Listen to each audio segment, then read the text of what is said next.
Hi, Steve Jones here. We're back with Susanne from Castle Rock Pavers. Okay. Our next discussion is going to be about proper specifications, and I think you wanted to focus more on the architectural engineering side of the specifications. Yes. Okay. I mean, I think all of us contractors always scream about the insufficiency or lack of quality of commercial or municipal specifications.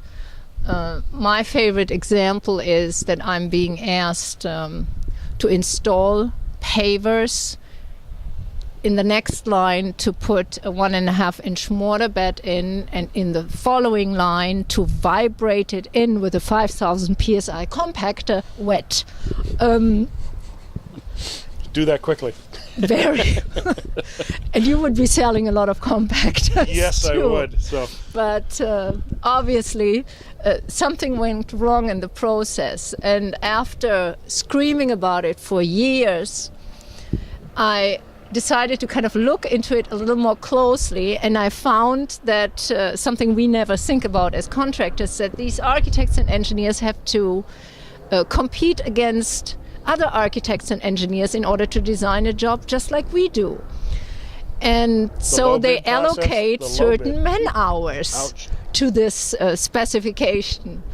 And it's not actually the architect that we usually meet who wrote it, but some kind of first-year landscape architect student who gets hired for the summer.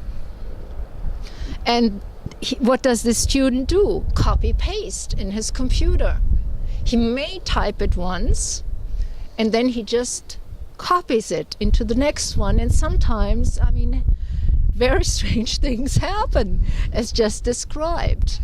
You know, people, when they talk about engineers, was very nice after Katrina over here, because I remembered when we had all these flood waters, when I came to New Orleans the first time with my husband. And I said, what are these strange earth walls there? And my husband, an ex-Marine, well, you're never an ex-Marine, I mean, You're always a Marine. You're always a Marine, answered, these are our levees. And I said, well, coming from a country that had been flooded heavily in the 60s and had developed a great dike system together with the Dutch, I said, that ain't gonna work. And he got very upset because it had been designed by our Army Corps of Engineers.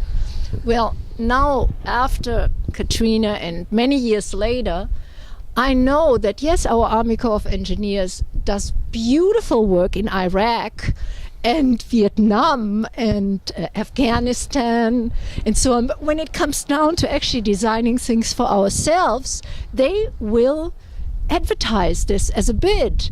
And the first year LSU student will actually design our next levees. So you all have a lot of hope for more work coming down the road, I guess. you're brutal, but that's what we love you so much. I'm sorry.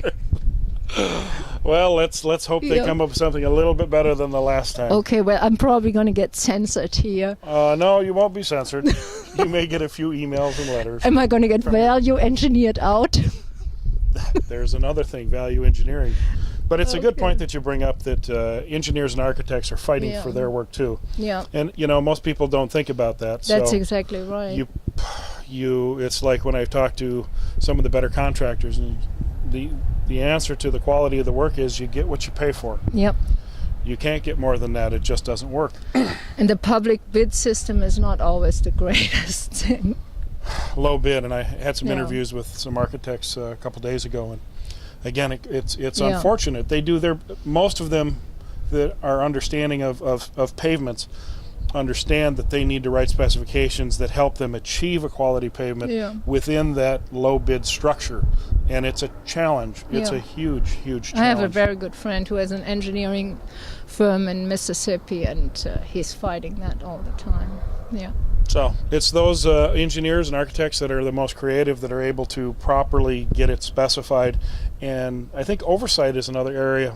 By understanding proper construction of by architects and engineers, and inspections of during the construction process is so critical to a good job.